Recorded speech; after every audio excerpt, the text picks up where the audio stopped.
the United States of America and to the republic for which it stands, one nation, under God, indivisible, with liberty and justice for all. All right. Before we begin tonight, I'd like to shift the order of tonight's agenda and have Villanova go first. I've talked to both counsel. They seem to be amenable to it. Mr. Cornelia.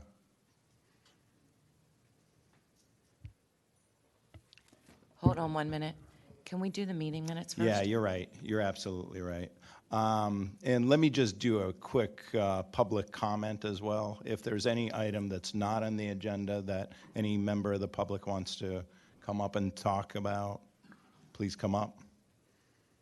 All right. Seeing none, let's review the meeting minutes of March 6th meeting. I did not see anything in the minutes that needed correction. Okay. Could I get a motion to approve? Motion approved. All right. Second? All right. All in favor? Aye. All right. All right. Mr. Cornelia, sorry to... No, thank you. Nick Cornelia, representing the applicant, Villanova University, on this. This is the new library building that's being constructed in the middle of campus. It's at the old Kennedy bookstore location. So it's backed by the train tracks. It's several hundred feet from any street, several hundred feet from any neighbor. We did go to the zoning hearing board. Of course, this board saw prior to that. We did receive variances on height, building length, and the off-street parking requirement. Since that time, we filed this preliminary final plan approval. We have received approval from the Shade Tree Commission. And our progress tonight will be, I'll call Kevin Smith first. He'll go through the project again from a land development standpoint, and then we'll go through the review letters if the board cares to proceed in that manner. Or we can just go right to the review letters. I think it would be fair to go to the review letters. I mean, as you've stated, we did see you on November 7th of last year. Then you got zoning approval for everything. It was a unanimous decision to recommend approval by us in November. Zoning also approved. So also, just for the record, Villanova did have a community meeting with the neighbors on March 30th to discuss this project with the community. And you also appeared on March 13th in front of the Board of Commissioners to discuss this as a part of the long-term development plan. So I think we're pretty briefed on the project. Let's go to the review letters. I'm going through the Gannett Fleming letter first. There are a couple waivers that are being requested. Some of them are common waivers that you see almost every application. One is that this be approved as a preliminary final plan. This is a single building on campus. The infrastructure is already there. The roads are already there. Basically, what we're talking about is construction of the building and, of course, stormwater management as well, which would follow. The second waiver is on plan size, and I believe that's just for recording purposes, that when you take the plan over to the county, you have to give them a smaller plan than 24 by 36. The 500 feet, the markings within 500 feet, again, that's a very common application, and actually everything within 500 feet of this site is on Villanova's campus. There is nothing outside of 500 feet that's not on Villanova's campus. And the last waiver noted is a transportation impact study, but that has been submitted, and I'll ask Damon if he wishes, he can comment on that. But that transportation impact study has been submitted, so there is no need for a waiver for that item. Mr. Doman, go ahead. Yes, we did receive the traffic impact study and were able to review it. We concur with their findings. This is more of an amenity to the school. There will be minimum traffic impact. There's no degradation level service based on the report. And again, we concur with their finding. There will be minimum traffic impact. Yeah, and for the record, there was significant discussion at our meeting in November about this, and we discussed whether this was an amenity to the existing campus community or whether it was a draw for the community, drawing more traffic. And I think we felt overwhelmingly that this was an amenity and should not have a lot of impact. So we appreciate that a traffic impact study was or is being conducted, but I think it's a formality. Going down the list, sewage facilities, I believe it is common for any final plan to have on it as a condition that an exemption has to be received from sewer module. And my understanding is an exemption, we are applying for an exemption because this sewage would be flowing to Lower Merion Township and not be going through Radnor. And as we know, it's not Radnor, but Delaware County, Delcora has a moratorium going on, so it would not be going in that direction. The second item is institutional long-range development plan that has been submitted, as the board's acknowledged. I believe it was submitted in the fall of this year. It's been reviewed, I believe, by this board and by the Board of Commissioners as well. It's available to the public as well. Number 2 is just the drafting item that the variances be listed as variances granted as opposed to requested. Going down to subdivision and land development, again, the first one's the 500-foot requirement they're asking for a waiver on. The second one's the TIS, which has been conducted and completed. The third one is the for the rec fee, and that's acknowledged, and we agree to it. 4 is the central water system.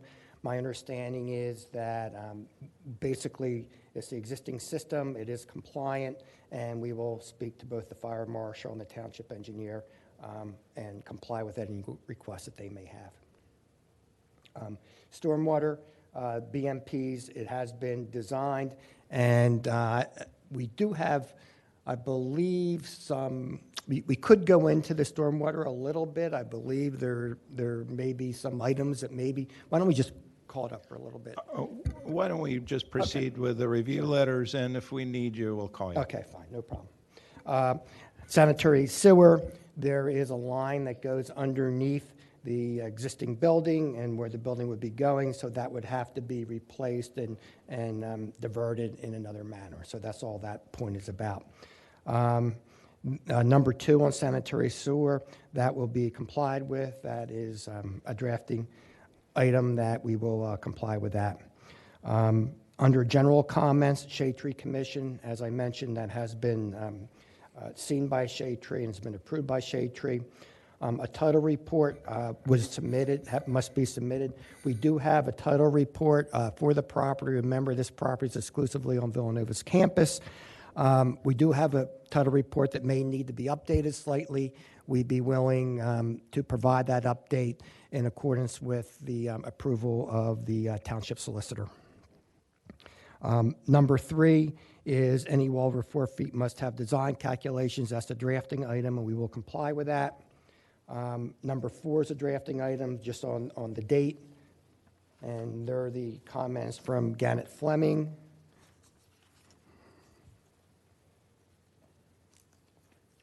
While you're going to the other letter, Mr. Phillips, do you have any comments on any of the items?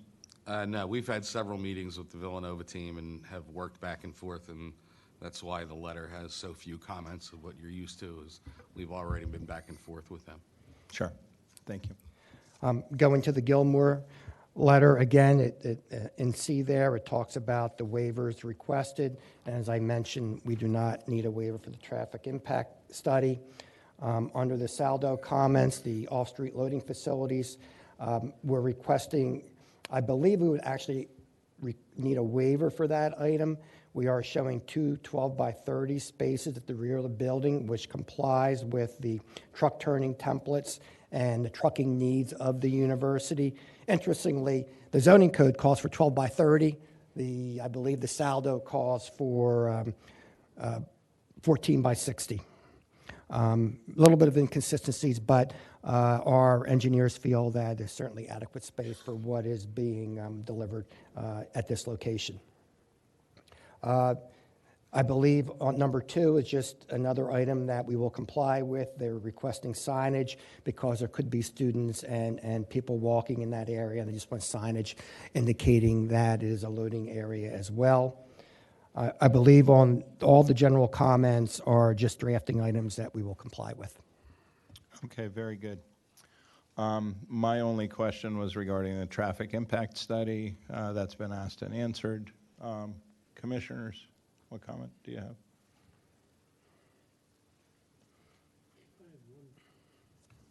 I had one question. How high is Kennedy right now? How high is the roof line? from the ground? Kennedy, I believe, I don't think that's, was that a two, is that a two-story? Yeah, is it less than 38 or about 38? Yeah. Yeah, it's less It than. seems oversized for two-story. I mean, it seems taller when you drive by. Right, yeah, I believe it's about, it's 3 stories on the back? Maybe that's what I noticed. Okay. I have a question. With regards actually to your green roof, why did you choose a green roof versus, say, installing solar panels? Right, go ahead, Kevin, you want to try that one? Go ahead, why don't you remember into that mic? Sorry. We really did look at that.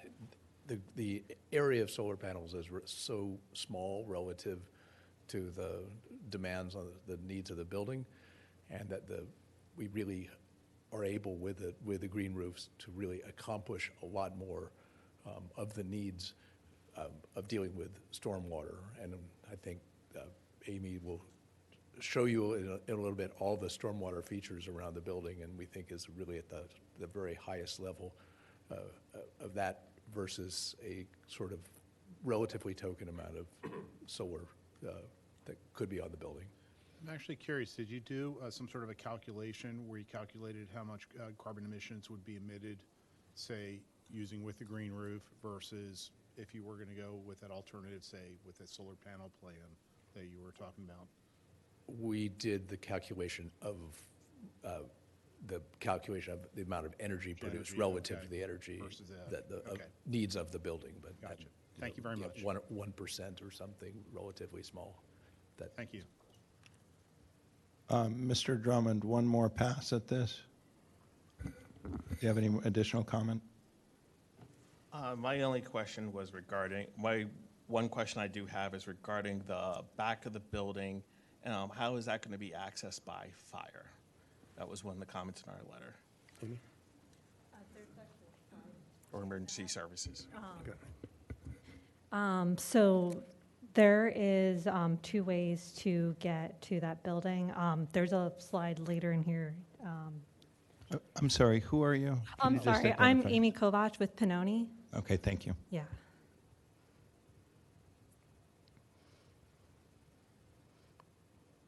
Yeah, so if you can see that the arrow on the left is how the fire truck can get in from Spring Mill, and that arrow can follow all the way through internal path to the proposed library, and then same thing on the right. It can come through and up the road towards the proposed library as well. And then we did run the truck turns for the 2 different fire trucks and made sure they could go around the library once it was, complete.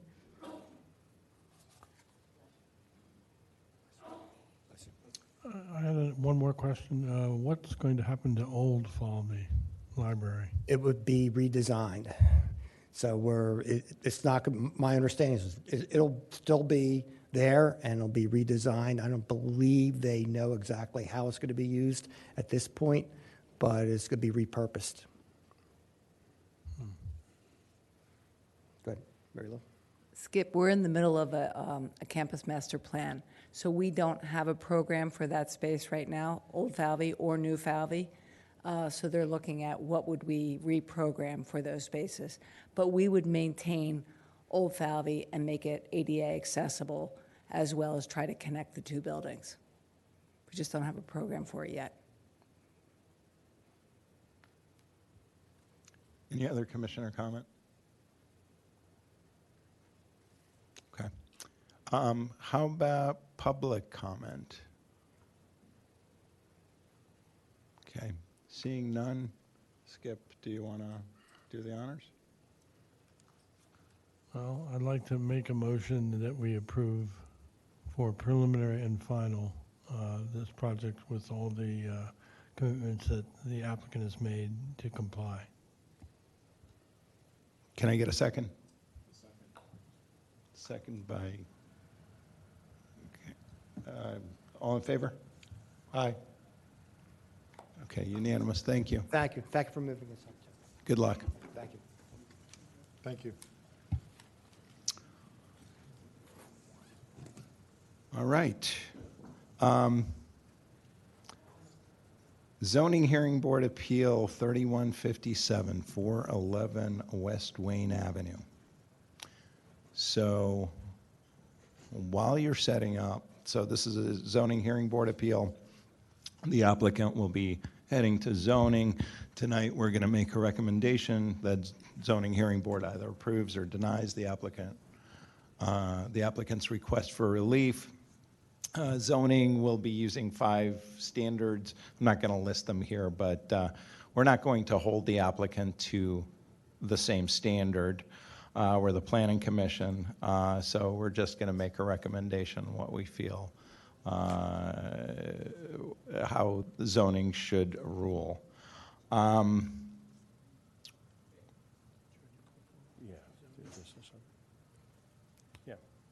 Good evening.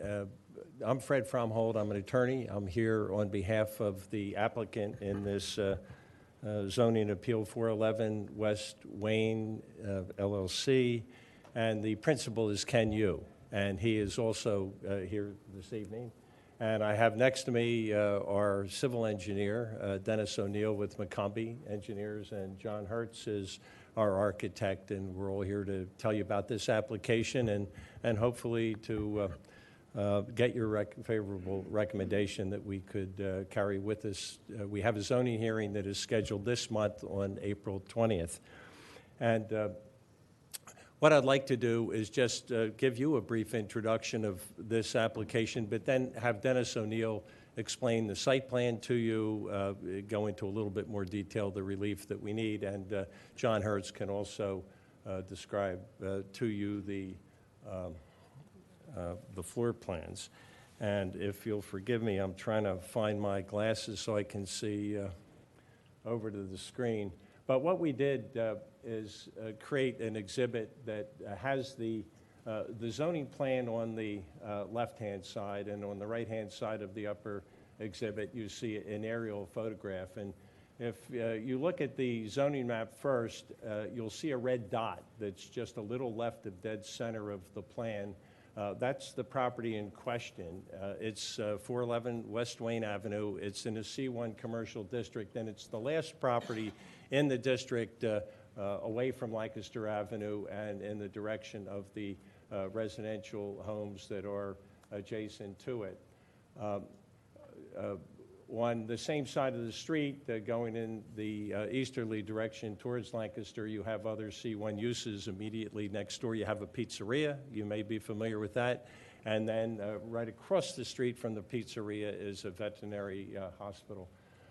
Across the street, you have C1 commercial use, but you have some mixed use there. You've got commercial that's on the corner of the intersection that's a little east of the property, and then you've got some thin residentially improved lots that are directly across the street, but it's all C1 district. Our client purchased the property at 411 West Wayne. It is shown in the photograph in the lower right of what is on the screen. To the right-hand side of that, you see the pizzeria. There is an unimproved lot, which is 411 West Wayne, that's in the center of that photograph, and to the left of it, you have a single-family dwelling that's located in the R2 residence district that is immediately adjacent to it. So one of the questions would be, what is an appropriate use for this commercially zoned lot that is immediately next to the residential lot? And I think that from a planning perspective, the use that is proposed by our client not only fits the use requirements of zoning, but I think is an appropriate use, a transitional use to the residential use that is in the R2 just to the west of the property. The use that is proposed is a commercial office on the first floor with living accommodations on the second and third floor. And Mr. Zhu is here.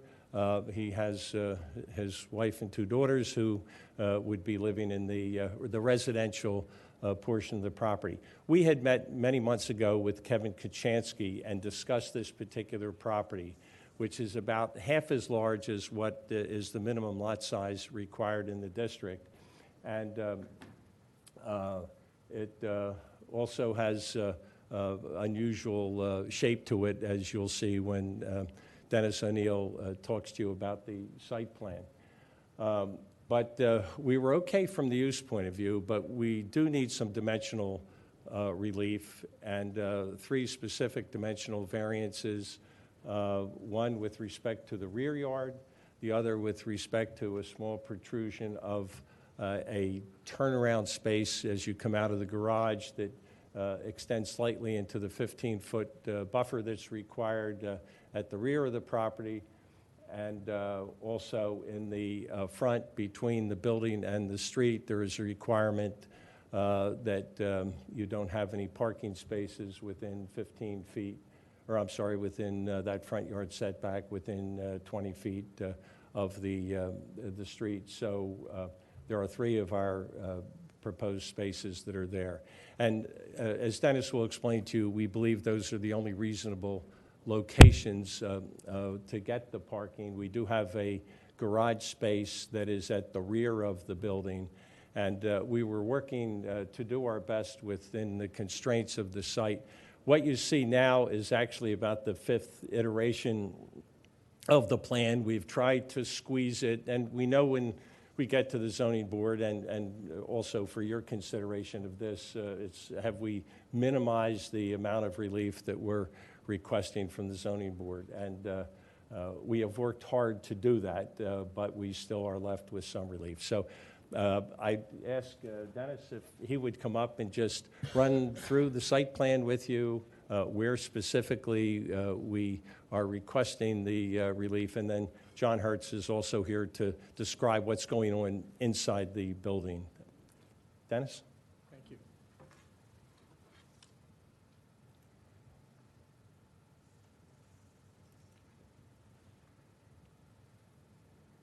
Dennis, can I have your last name?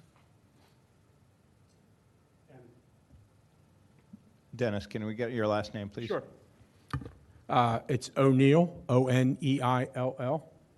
And you're the architect? I'm the engineer Okay. with McCumbie's office. Okay, got it. Our office has actually been working on this lot since 2005. We've had several clients bring this to us and to look at different iterations. I think the initial effort was to have the property rezoned to a residential use for R4, and then there was a couple commercial uses. And as you can see from the plan, it's a very oddly shaped lot. It's wider in the front. It gets narrower as it moves back off the street. Just a little brief information. It's located on the northerly side of West Wayne Avenue between Highland and Dory, southwest of Conestoga Road. As Fred mentioned, it's zoned C1 commercial. The gross or the site area, which includes the area in the right-of-way, is 9,936 square feet. There's 1,823 square feet in the right-of-way for a net area outside the right-of-way of 8,113 square feet in a district that requires a 15,000 square foot lot. So we're non-conforming with lot area to start. We're also non-conforming with lot width at the building setback line. You're supposed to, requires 100 feet, and we have about 96.75 feet at the building setback line. We're surrounded by commercial uses on the east, as Fred mentioned. There is some single-family dwellings to the west, and we have some townhouses to the north or to the rear of our yard lot. The boundary line between C1 and R2 is our property line to the west, and the boundary line between C1 and R4 is our property line to the north, to the rear. So we're squeezed in between these other two two districts. So we're proposing to construct a building which has about 550 square feet of office space on the ground floor, with living accommodations on the second and third floor, which is permitted as an accessory use to the commercial use in your section 280-47J2. The proposed building is approximately 26 feet wide and about 50 feet in depth.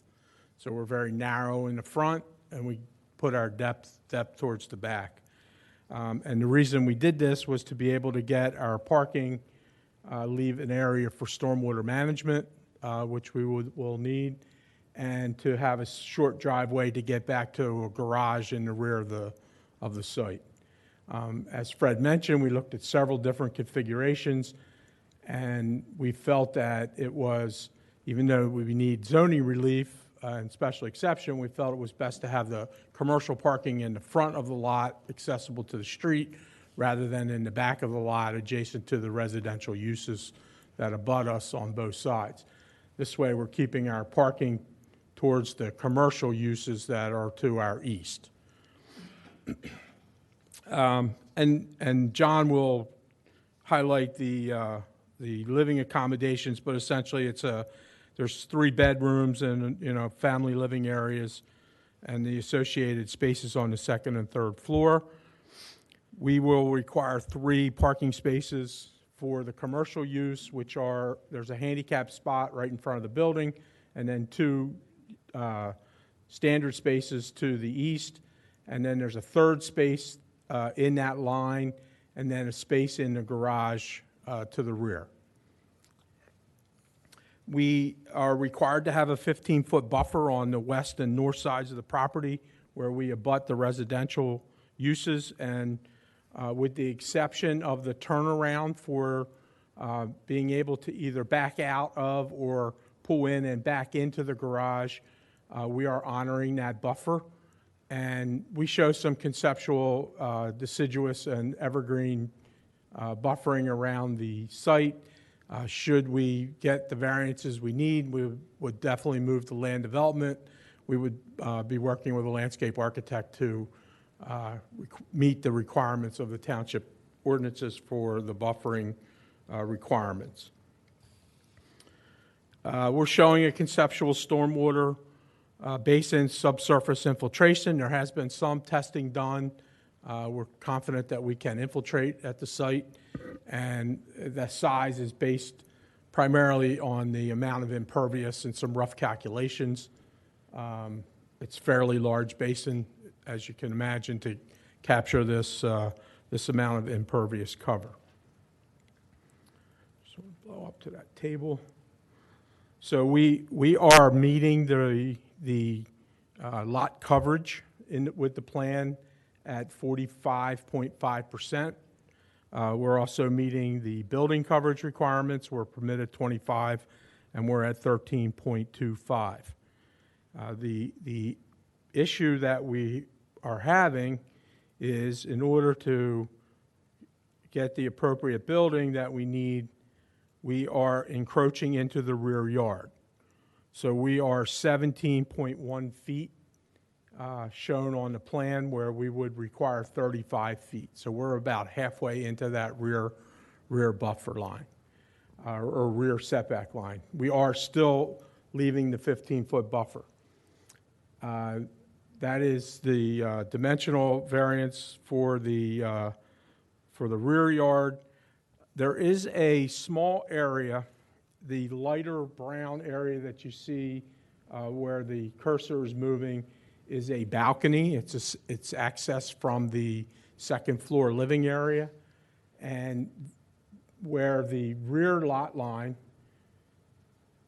ends, that balcony extends about 6 feet into what the zoning officer has determined as the side yard setback. So we're requesting relief for that small portion of balcony that extends into the side yard setback.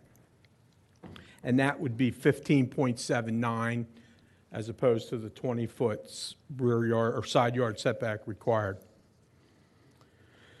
There is a special exception in Section 208-105F that would allow us to park in the front yard. And then there's a section in the ordinance that says that you can park in the front yard, but it has to be at least 20 feet from the street.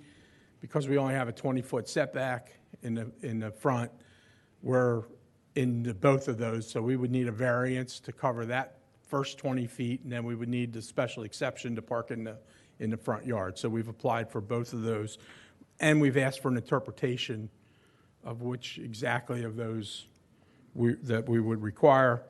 And as I mentioned previously, the small turnaround area, which is not big enough to park a car in. I want to point out that we didn't make that it's not meant to be a parking space.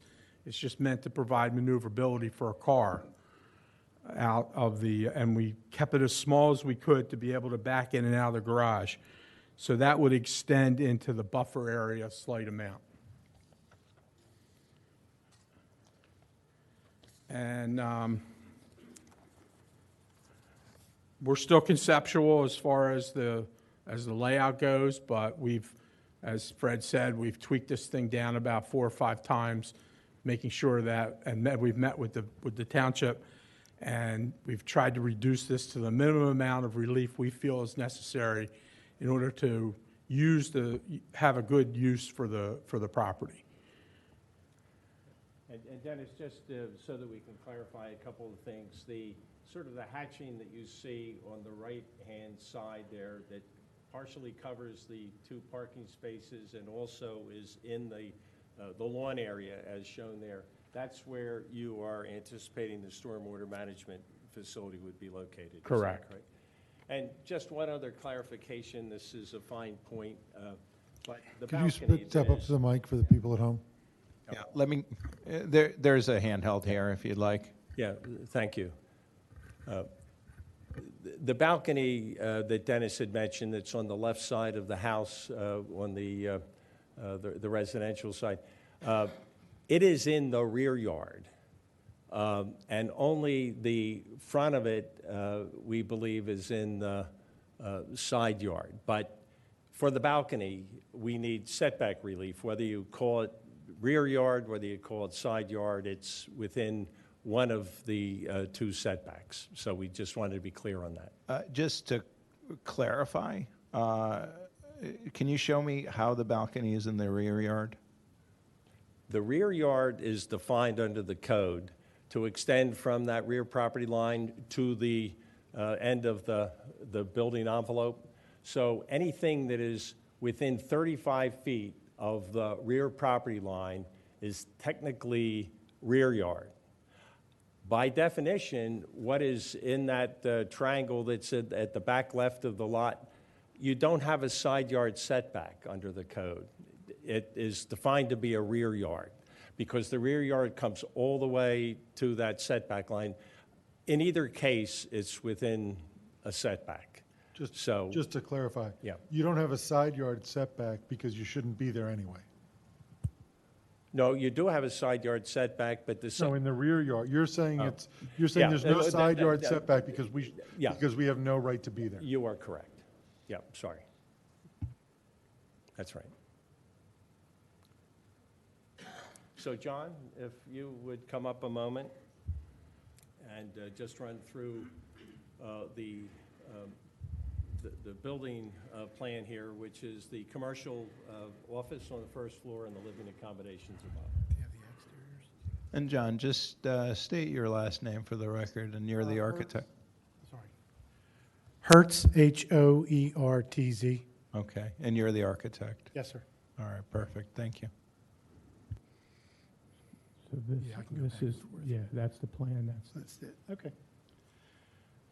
So this is just 2 views of preliminary views of the building. The one on the upper left is looking from West Wayne Avenue at the front right-hand corner of the building. Those larger windows are the office. The access to the office and to the living accommodations are down there under a flat roof on that side. And then at the far back, you can see an overhead garage door. The one on the bottom right shows the balcony that we were just speaking about on the back rear corner of the home. There, according to the site plan and your codes, there will be trees there, but if I'd left the trees there, you really wouldn't have seen anything. So we took those trees out just for viewers' sake. So that's the exterior of the building. These are the floor plans. Let's see if we can.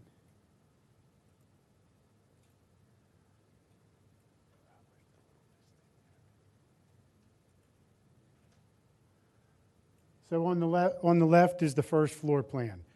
In the front there is pretty much what we feel is the minimum that Mr. Zhu can get away with as far as his office. The business is real estate, so it's not high traffic, but he is going to need some place to conduct business. We have a handicap bathroom in there. He has a very small reception area, an office, a table, a small seating area, and what can be used as filing or shelves or displays or something like that. So in the back, in the upper portion, which is the rear of the property, is a one-car garage. And we made the garage a hair bigger than it needs to be, so you can put trash cans in there, recycling bins, the kids' bikes, the lawnmower, some lawn tools that would go, to take care of the property. And we felt that was better than a garage that was 2 foot shallower, but a 10 by 12 shed in the back corner somewhere. So this seemed to be a little more condensed and probably a little bit less as far as impervious cover. This is the second floor. On the second floor, there's 2 bedrooms that are almost identical in size, one for each of his daughters. There's a kitchen, a nice hall bath, a laundry room, a dining area, and a family room. And you can see in the upper left-hand corner of that floor plan, there's an 8-foot sliding door, and the operable door goes out to the balcony that we were speaking about a few minutes ago. On the right-hand side, that box is just the roof that covers the entrance to both the office and the home, and the top of what would need to be a handicap ramp to get into the building. And then this is the upper floor. It's the primary bedroom, which is in the rear of the house with a walk-in closet, and then a primary bathroom and a small sitting area on the lower end. The bedroom area is about 3 feet higher than the sitting area. And throughout this all, one of the driving points of the design was when you look at the commercial space, we're very limited in where we could put a set of stairs to get above this space. So that became a driving force in how we did this design. With the commercial office here, it allowed us to put all the living space here. This family room is over the garage, and then this primary bedroom and sitting area also needed to work with those stairs. One of the things you can see is that the master bedroom is in this space, and the sitting area is in this space. So we do have some ceiling differences in there, a couple different heights and things like that to give us some architectural interest and things on the inside. It's a preliminary design, tried to stay with some of, for lack of a better term, Wayne's materials, with stone on that bottom layer up to the windows with some kind of drip edge, and then either a stucco or a precast concrete brick face or block face there, and then some nice vertical siding on the upper level. Again, this is probably the third or fourth run at this, because every time Dennis changed his site plan, we had to change our footprint to make sure that we could minimize what we need to ask for from your zoning hearing board. And every time he pushed or pulled a foot or two, we did the same to try and, again, ask for as little bit of relief as possible, but still to make it a reasonable office on the first floor with living accommodations above that.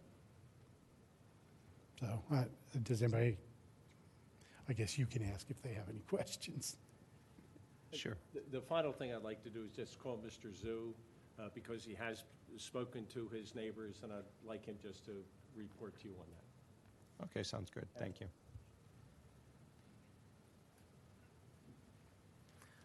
Good evening, commissioners. How are you? My name is Ken Zhu, Z-H-U last name. So I want to tell a little bit story about why I'm staying here. Pretty much, I'm very ordinary fathers and try to provide something better for my kids. Same as when my parents, as a new immigrant from China, we came here at 9 years and a half, didn't speak a word in English, not even ABC. So if they can sacrifice everything from China and bring us to United States, I can sacrifice my hard work, everything for my kids to move to a better school district. Because I study throughout the whole PA, I love Radnor. It's a small town, small school district. So eventually everyone knows each other's. And because of we need the zoning variance, and so I have to go through door-to-door knocking with my wife, and then by myself after work, drive all the way from Philadelphia, come here, 6:30 or 7 o'clock until 8 o'clock. And one of the neighbors said, Ken, you should be careful nowadays. It's too dark. You should leave. So throughout all the four days door-to-door knocking, I do get 43 signings from all the neighbors within the 500 radius. And for example, we have the variance from the next door neighbor, Vic and Dean, the pizzerias. They even know how close we are. They, without thinking, they said, I'm going to support you. They want me to do something that they felt is right. And I even spoke to the neighbor across from 411 West Wing, 408 West Wing. Her name is Beth. She told me a little bit history about this lot, and also she said the lot belonged to her grandparents, and they purchased the lot because they want to build a bakery for her grandmom to sell baking goods. But unfortunately, didn't happen to the family, and they sold the lot. And she would really love to see something is built on. It's more like to help her grandparents to get their dreams come true. And I also went to Liberty Lane, which is on back of the rear setback.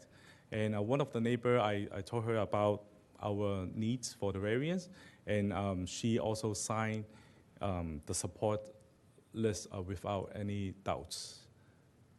So I hope everyone be able to understand the hardship that we have and approve the variance that we needed.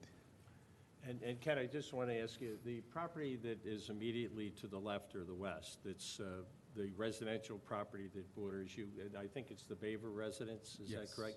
And you had gone there, and they had expressed you a concern with this application, that they were not in support of it, as I understand it. Right. Is that correct? Yes. I'm sorry, I'll get closer to the mic. And that their preference, obviously, I say obviously, their preference was that this property be used for residential purposes, purely as a residence. Is that your understanding? Okay. So I just wanted to communicate that it wasn't a unanimous support, but you did have that concern of the people immediately to the west. Counselor, you're aware that Mrs. Baber is in the audience? Yeah, I thank you, and she can, but and she may have a different perspective. I just wanted to communicate what I understood to be the case. Okay, thank you. Great, thank you. Thank you so much. All right, thank you. All right, so this is clearly a non-conforming lot. We get it. Mr. O'Neill, you've been at it since 2005, I believe that was, that's what you mentioned to us. Can we get a little bit of a sense of history here? Obviously, the lot's vacant. Can you comment on any structures that were there that existed on this lot before? When were they taken down? And also, you did mention that you tried to get it rezoned to residential as well. Give us a little bit of a picture on that. Yeah, I am not aware of the history of other buildings on the site. It predates our involvement in it. And as I said, it was just before 2005. The previous owner of the site came to us and asked us to look at various uses for the site. He wanted to put a twin, a duplex on, or not, yeah, twin, not a duplex, on here, and which would have required rezoning to the R4, which Township wasn't in favor of at the time. I will say that we also looked at the R2 district, which would permit the single-family home, but the lot, we would require variances for that because the lot is significantly constrained on the R2 setbacks as well. So to put a single-family home driveway, we would still be outside the setback, we would still be encroaching into the buffers, we would still probably need the same relief for parking and things like that. So we looked at those as well. Okay. Have you looked at, and this isn't sketch plan review, but have you looked at the dimensions of this proposed structure? If you were to comply with the side yard and the rear yard setback, so 35 feet from the, what would it look like dimensionally? It would be about 33 feet by 32 feet, I believe, would be the structure that would fit in the setbacks. Okay, gotcha.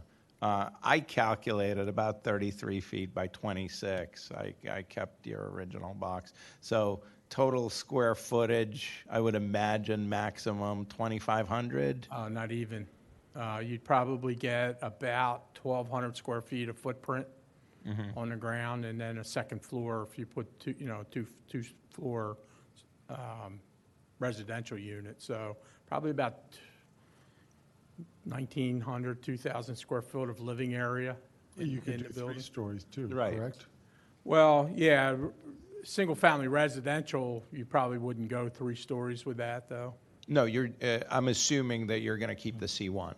Oh, okay, yeah, so you would be 3 stories, yeah. We've also looked at a Either plan. way, I mean, in Radnor, 3 stories is a no-brainer. Yeah, we've Every also looked at, single-family residential is a I'm sorry. 3-story.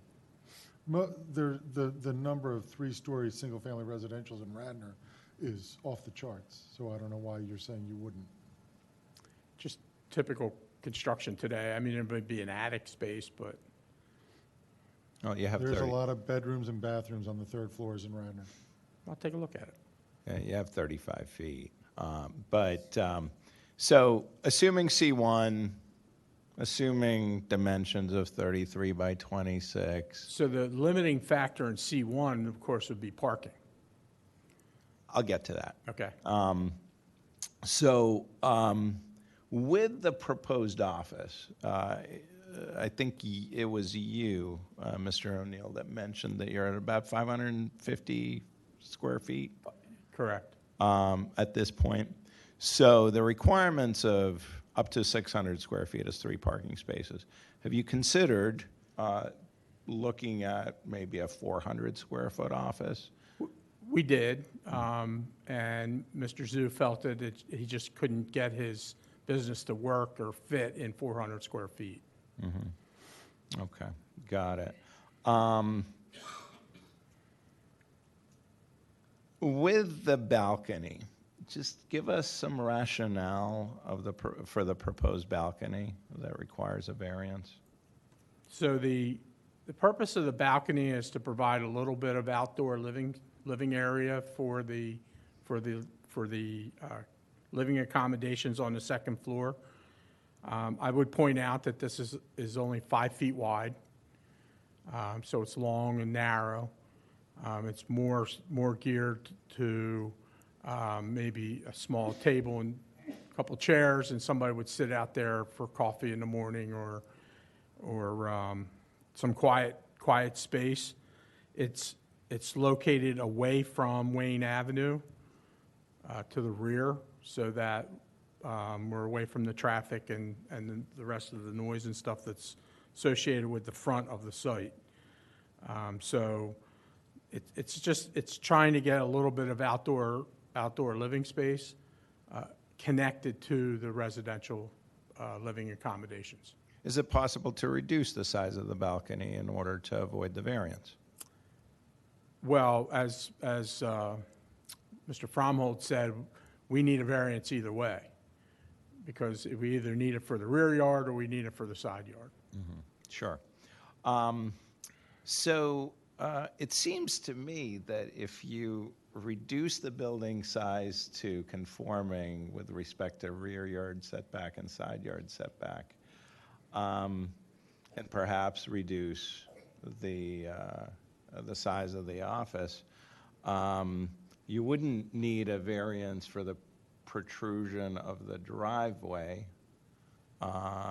And also, you could utilize the rear yard setback, not the entire 35 feet. Obviously, you're going to have a 15-foot buffer, but you could utilize 20 feet of that rear yard to park cars.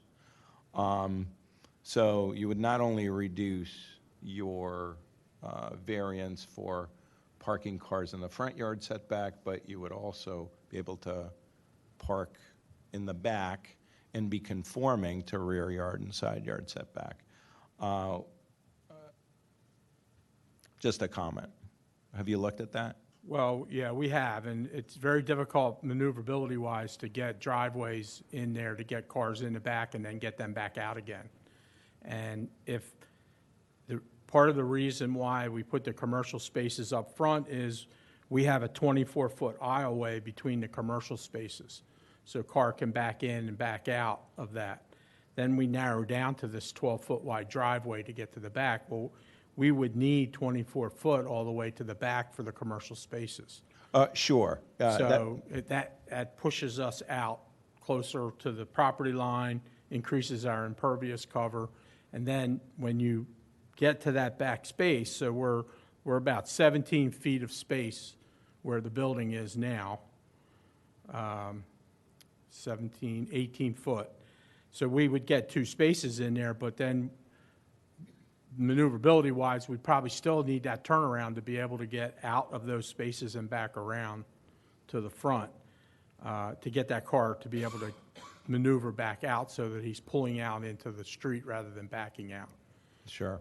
So, yeah, we've looked at a concept that had parking in the back. The buffer is our constraint in the back.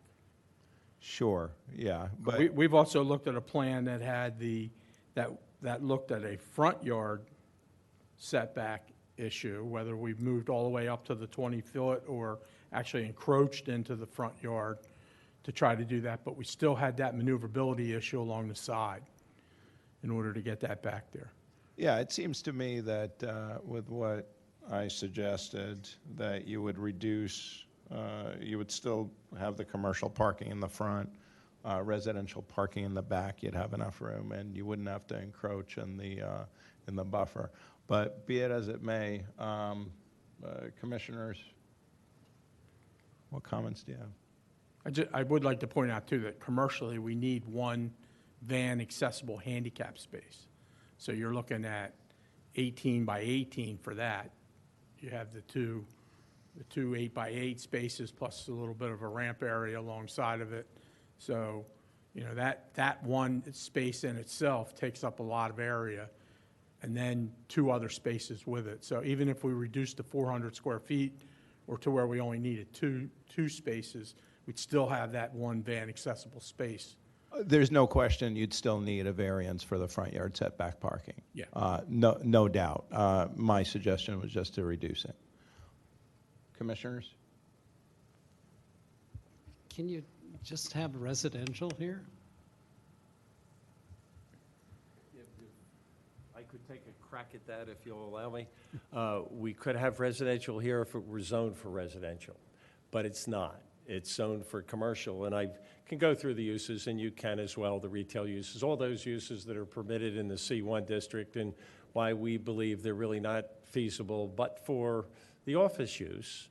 And then to the point about can't you have residential here, we think that what we're proposing here is as close to residential as you can get and still comply with the code, because you are allowed as an accessory use those living accommodations above the first floor. So when you look at if you weren't looking at the zoning code and you were looking at this building,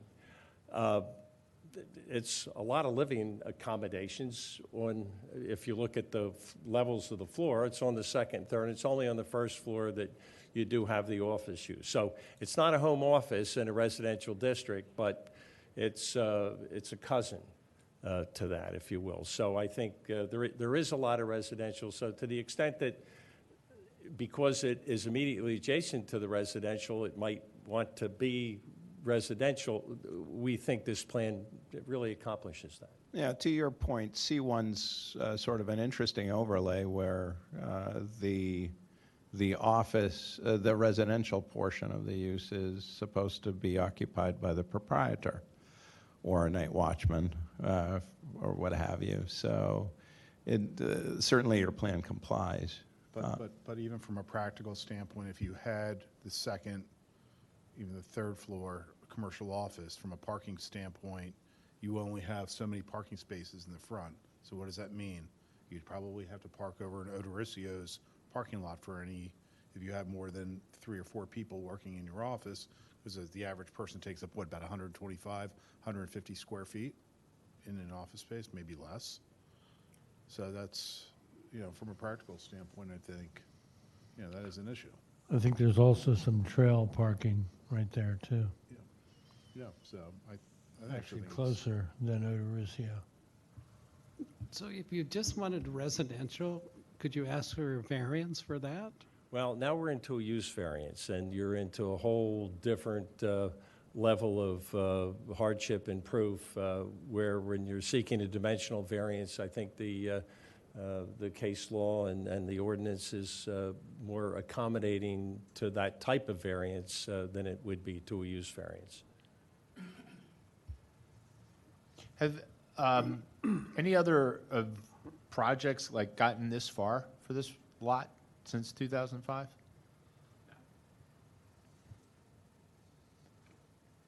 Yeah, that makes sense to me. Well, even if you're residential, I mean, you're right next to, was it the pizza, whatever the pizza place is called these days?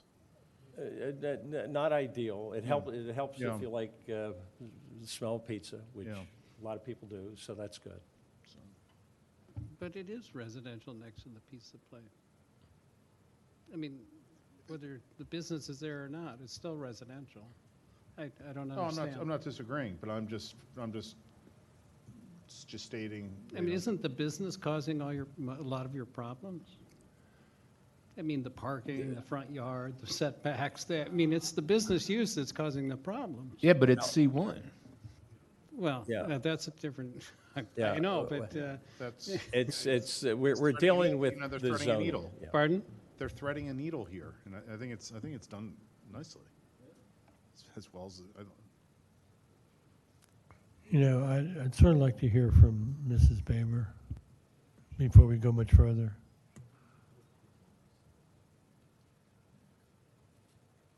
Hi, my name's Jackie Baver. I do live next door. My name is up there to the left. And we've been there 29 years. So, and nothing's been there. And we've been aware of the developers who wanted to build and then sell and make money and not able to do it. And the issue is changing from C1 to residential is not an easy thing.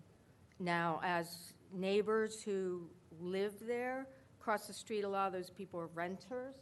But us and the people next to us and behind us who live there, we'd love to see a residential place. We'd love to see residential. looking place that fit into the neighborhood. Mr.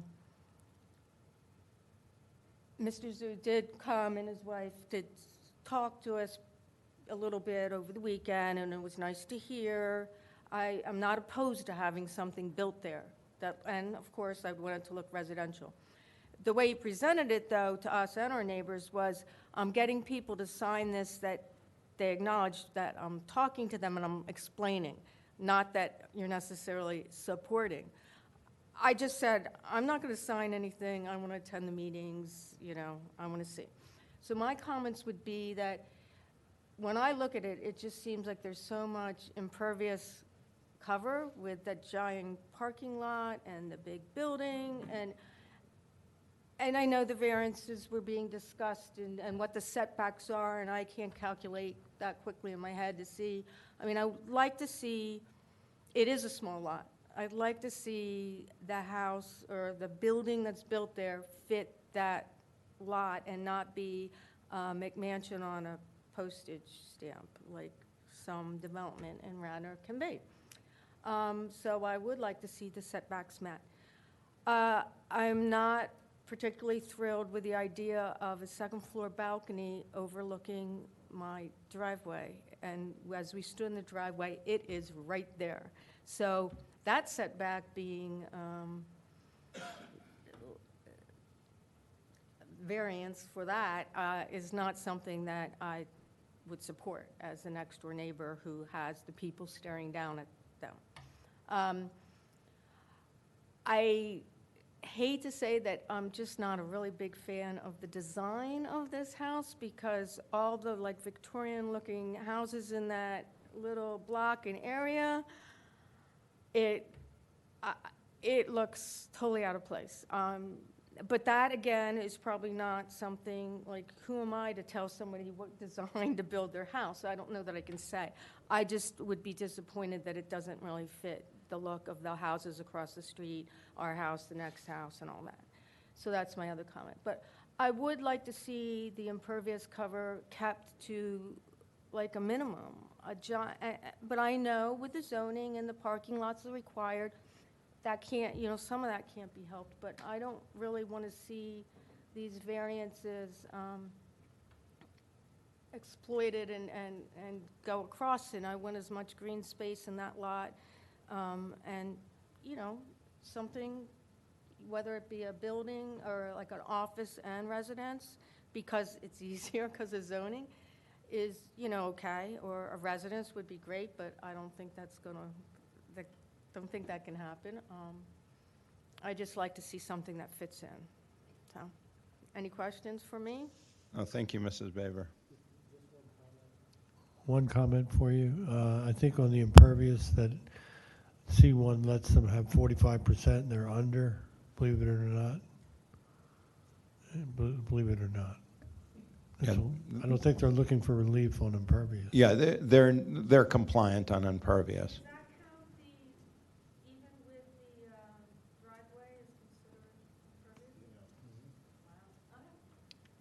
Sure. Can I get your address? 415 West Lena. Thank you. But you could design around that, though, for the impervious. I mean, you could have a crushed stone parking area could be very aesthetically appealing. So there's several different ways of addressing some of these issues if you need to. Well, if this site is going to be developed, I'm certain that there'll be water management there and all of those features. We're just not at that phase. Having said that, they are compliant with impervious. What we're looking at is obviously setbacks and whatnot. Any other commission comment? Yeah, I had a question, going back to something you said with the setbacks. What's the comparison, the square feet, what you have to what a conforming structure would be? Do you know that, have that calculation? It was, the conforming structure would be about 30 by 33. So that's 990 square feet. Times 3, right? Times 3, but I'm just looking at footprint. Right now, we have... And the design, what's the total square foot again in the? of the house itself. The house and the office, Footprint. yeah, we're, of the building, The commercial footprint- and residential. What's the usable square footage of the Oh, design? I'm not sure. John, do you have a? Well, he's got 550 for office. Office. What are the dimensions of the The garage? footprint of the building is 1,317 square feet. And there's another full second floor, so that's 2634, and then there's about half or a little over half of the third floor. So the 1,370 that you mentioned. 17. Or 1317, that's roughly 50% larger in just footprint than what would be allowed in the 30 by 33 that would be allowable. 900, yes. Do you know? 50% Yes. larger. Yes. You know, a I typical. think that's egregious. Sorry about that. You know, a typical American four square is 30 by 30 of house. Usually if it's 3 stories. So it certainly can fit. And if I could address that, I really think it's the first floor, the office and that minimum requirement with the parking spot that is driving our a need for square footage. For there to be a sufficient office for this property and for the living accommodations to be accessory, we think we need to have that minimum square footage that works for our client. I mean, there is a point at which you don't have a project anymore for our client, and we thought we were at that spot a few iterations before, and we've tightened it up, and we're pretty confident that we are at that spot. The one thing I did want to do, Mr. Zhu had referenced this, not a petition, but a presentation to his neighbors of these plans, and I just wanted to share with you those.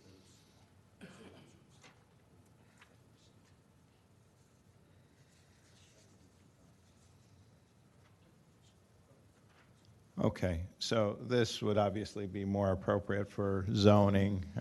We are planning. I understood, and we were intending to do that. But there was a question as to what it said, and I wanted you to see what it said that people signed, which is pretty short up front, but it does say that we support the application, having reviewed the plans. Okay, thank you. Did these people, when they saw this, did they see the whole project, Fred? I mean, did they see the architecture, the whole picture, or is it just? They saw the plans that. They saw the plans? Yeah, the site plans. I kind of have to agree with the neighbor, even though aesthetics are probably out of our purview. I can almost assure you that Mr. Zhu didn't have the depth of conversation and presentation that he's had with you tonight. But he did go to each of them. He had the plans. He had the application that was available to, and he can tell you. I don't need to. This is my understanding of what he explained to me, and I think it's true what they signed. Okay, well, we're not going to go line by line. He did have the renderings with him as well. Okay. So he had the renderings. He had the site plan. I don't think he had the floor plans with him because, frankly, we were still tweaking them and didn't want to get something out that wasn't accurate. So thank you for the detailed submission. I think Mr. Hertz would like to come up. So I just wanted to sort of address the whole square footage. The first floor is, I'm not sure which one these are. Nope. There we go. So the first floor is the office and a garage and a small private entry where you can either come in and take a left and go into the office or go straight and go upstairs to the living accommodations. But the actual square footage of the living accommodations is only about 2,000 square feet. The footprint's about 1,300, and the second floor matches that, and we use the entire second floor. But the third floor is just a hair over half of that. So, you know, we're probably at 2,200 square feet. And we do have 3 stories. I think when Dennis calculated our building height versus final grade, our allowance is 35 feet, and I actually think we're at like 34.86 feet. So we've done what we could we can't add anything to the building vertically. And I'm not sure that, although we have not a box, sort of an odd-shaped building envelope there, I'm not sure that 30 by 30, I don't know that you could get a business there and get residents above that would have enough space that you wouldn't lose space to the stairwell and some of the things like that that are going to cut into some of that living accommodation and not really give you any kind of flow around your home or going from A to B throughout your home that you really need if it's going to be nice enough to live in.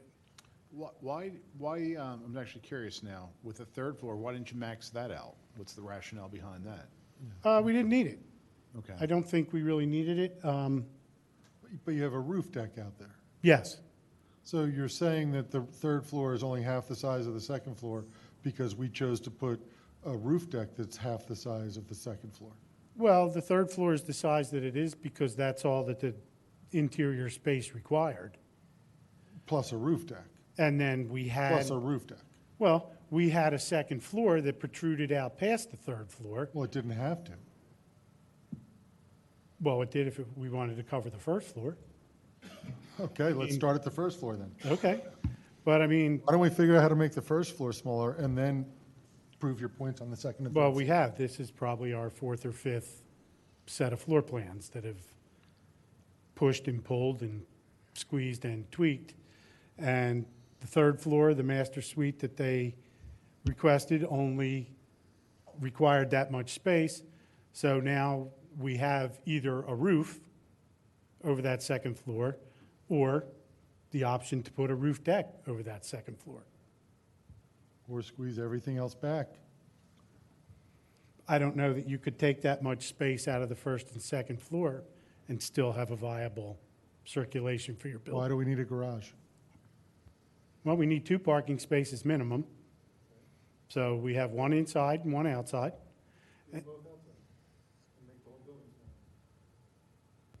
You could not do a garage and put the back on pillars.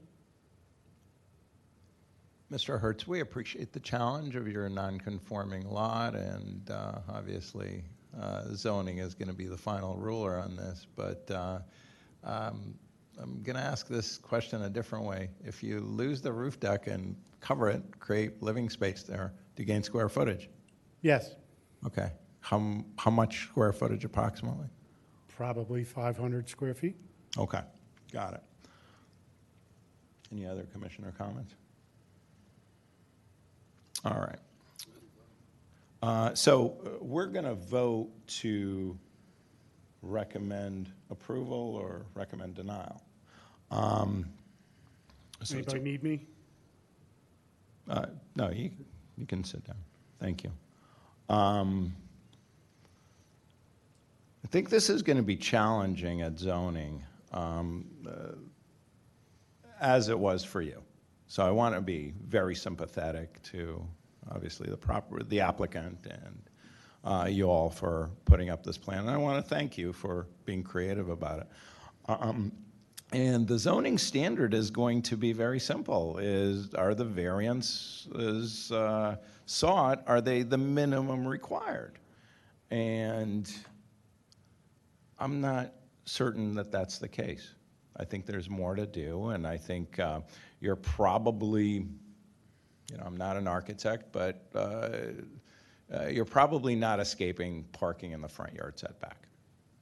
That's probably a variance that you're going to need regardless of what we cut or what we tweak.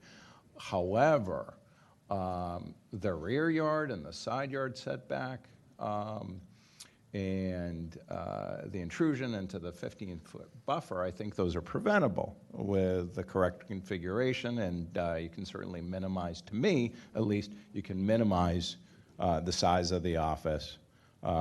We didn't ask for, nor are we asking for, Mr. Azu to speak about the use of the office. I don't think that's relevant here, but 400 square foot office is still sizable space, 20 by 20.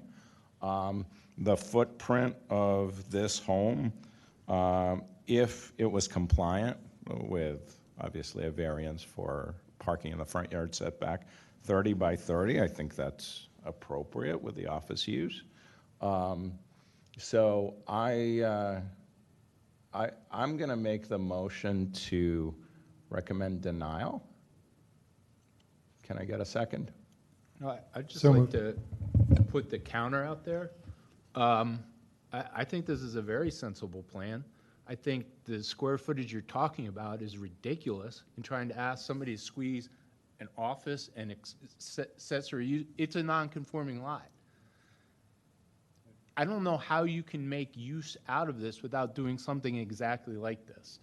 Now, maybe it could be tweaked somewhat, but from my perspective, asking them to forego all these other things and put a 30 by 30, that's like one room.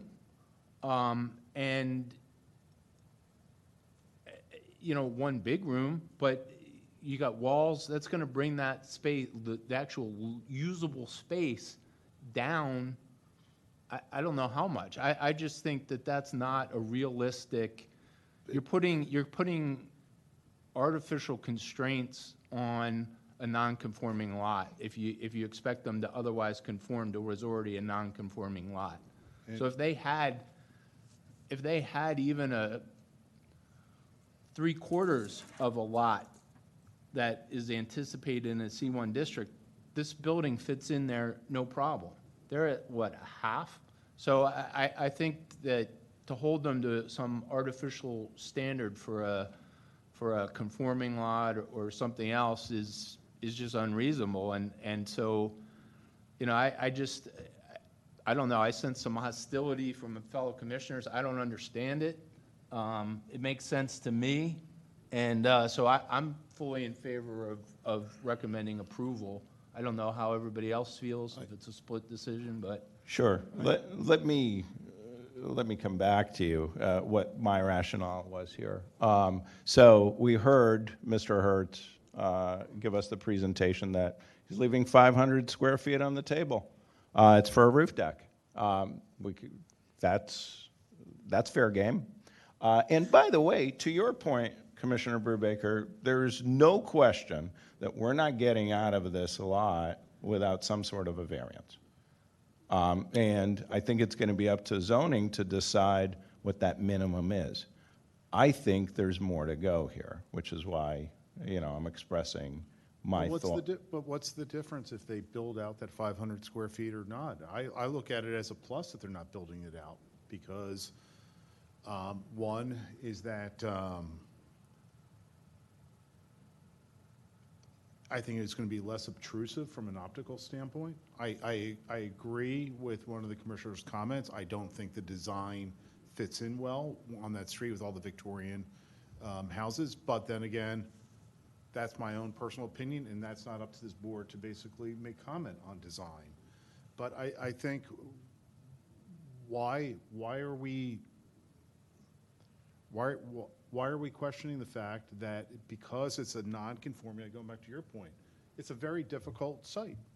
Sure. And so if in order to comply with the C1 zoning, you're not going to be able to basically get to a conforming building on an irregular site. I don't think that's the standard. I think you'd like to, but I don't see it. Perhaps it's possible to build something conforming as a C1, but our task here is to look at this and say, hey, would we recommend this as the minimum? I would agree. I would be in favor of it. I think it's not ideal. Going back to some of the public comment about impervious, I think, I'm not disagreeing with that. I think, that, again, there's, going back to the design of the building, there could be ways for you to think about some of these comments and how would you go about addressing it? Because I think that is with a stormwater management issue, of which you're going to which you will have to address later on in the design process. Well, a smaller footprint of a building will so impervious is not the question here. The question here is, can we minimize the nonconformities? But if you do have a smaller footprint building, you do reduce impervious. Or what happens if they just got rid of the balcony on the second floor? I mean, if you got rid, that would also reduce some that setback issue, right? Sure. There's more than one way to deal with this. Any other comments? Yeah, I appreciate I would like to add that I would be normally a neighbor on this because I lived at 207 Atlee for 38 years. I know there's been no structure on this lot that entire time. I do like the idea that something would be a buffer if it was constructed appropriately to the rest of the residential properties on that side of the street. It just strikes me that the house that we're seeing here, the house office, is just a little too big for the site. Still, after this being the fifth iteration, it's still a little too big. I think the balcony should go also. I think that's the least necessary variance that you're asking for. Which balcony? The second story balcony? The second floor balcony, yeah. But I do think that a use of the site makes sense, and I think you're close. I think you're 80% of the way, but you're not 100% for me. So to comment on both what David and Skip said, I agree that the roof deck is better use than nothing, or better than building, if the building conformed already, if the building was the correct size. But going back to what Skip said, the building is too big. I think that the variances they're asking for are egregious. So if we get rid of the garage and we get rid of the roof deck, now we've got 500 square feet of roof deck, make that 250 square feet instead, but enclose it, and then the second floor, you add that 250 square feet to the second floor, and you cut much closer to what's allowable. And but to say that we need this roof deck because we don't know what else to do there, but the whole rest of our building is 50% bigger than it should be, I just feel like that's not a great design. Any other comments? All right, I'm going to make the motion to recommend denial in the matter of Zoning Hearing Board Appeal 3157 411 West Wayne Avenue. Can I get a second? So moved. Second. All in favor? Aye. Opposed? Okay, thank you. Thank you very much, and we appreciate your comments, and we're going to go back and consider them to the extent we can. And thank you. Good luck at zoning. Thank you. MJ, was that Dave and Chris? So Commissioner Nat and Brubaker, they abstain, not abstained. They voted nay. All right.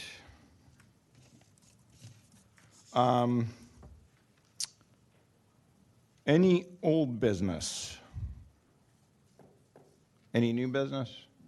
All right. Can I get a motion to adjourn? All right. All in favor? Aye. All right. We're adjourned. Thank you.